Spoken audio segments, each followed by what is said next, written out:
బులెటిన్లో మరో breaking news చూస్తున్నాం. బంగ్లాదేశ్లో మహమ్మద్ యూనస్ నేతృత్వంలోని తాత్కాలిక ప్రభుత్వం ఓ కీలక నిర్ణయం తీసుకుంది. మాజీ ప్రధాని షేక్ హసీనా పాస్పోర్ట్ను రద్దు చేసింది. ఆమెతో పాటు మరో 96 మంది పాస్పోర్ట్లను కూడా రద్దు చేసినట్లు యూనస్ ప్రభుత్వం ప్రకటించింది. రిజర్వేషన్ల అంశంపై చెలరేగిన అల్లర్లకు సంబంధించి బాధ్యులపై నేర విచారణ జరుగుతున్న నేపథ్యంలోనే ఈ నిర్ణయం తీసుకున్నట్లు బంగ్లా ప్రభుత్వం స్పష్టం చేసింది. తాజాగా పాస్పోర్ట్ రద్దు చేసిన వారిలో 22 మందిపై కిడ్నాప్ కేసులు నమోదు కాగా 75 మందిపై హత్య కేసులున్నాయి.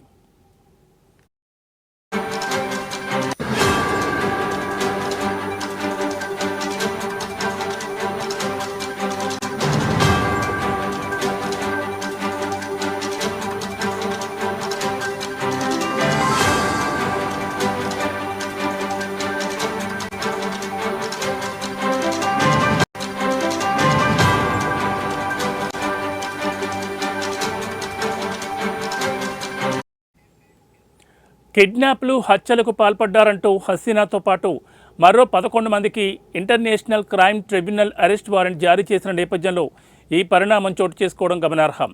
ఫిబ్రవరి 12లోగా హసీనాతో పాటు మిగతా వారందరినీ అరెస్ట్ చేయాలని ఐసీటీ తన ఆదేశాల్లో పేర్కొంది.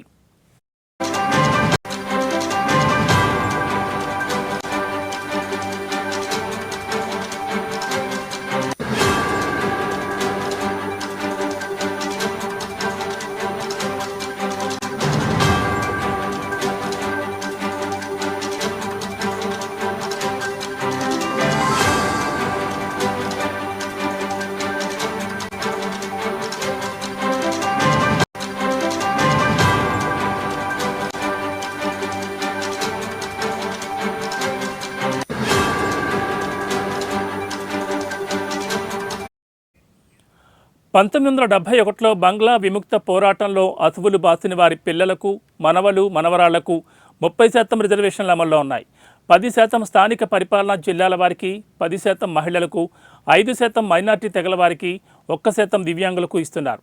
ఈ పద్ధతిని సంస్కరించి ప్రతిభ ఆధారంగా మొదటి, రెండవ శ్రేణి ప్రభుత్వ ఉద్యోగాలను భర్తీ చేయాలని డిమాండ్ చేస్తూ బంగ్లాలోని ప్రధాన నగరాలైన ఢాకా, రాజ్షాహి, కుల్నా, చత్తోగ్రామ్లలో గత ఏడాది జూలై, ఆగస్టు నెలలో పెద్ద ఎత్తున ఆందోళన చెలరేగాయి.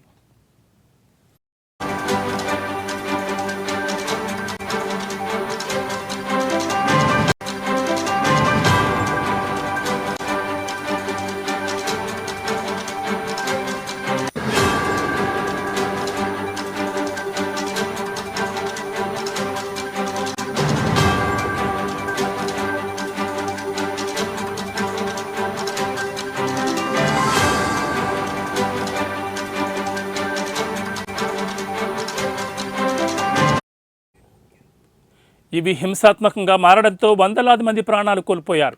ఈ క్రమంలో ప్రధాని షేక్ హసీనా దేశాన్ని విడిచి పారిపోయిన సంగతి తెలిసిందే. ఆ తర్వాత నోబెల్ బహుమతి గ్రహీత మహమ్మద్ యూనస్ నేతృత్వంలో తాత్కాలిక ప్రభుత్వం నడుస్తోంది.